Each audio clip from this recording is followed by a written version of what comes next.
maraming bobong estudyante ngayon. Ano kasi yung school, puro na ng program, halos araw-araw may program, ang daming ganap, sayaw, kanta-kanta, nakakabogo. Ang tanging alam ng estudyante, puro na lang TikTok, sayaw-sayaw, at sakit. Tapos yung teacher, like na pumasok, di pa nagtuturo. Ang mas malala pa yung teacher, nag-i-scatter pa. Sa pang cellphone lang ang teacher.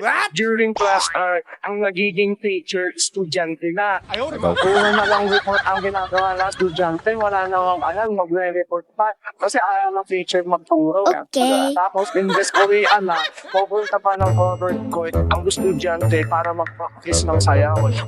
Tapos yung Sabado at Linggo, imbes na oras sa pamilya, magiging oras pa sa paggawa ng walang kwentang project.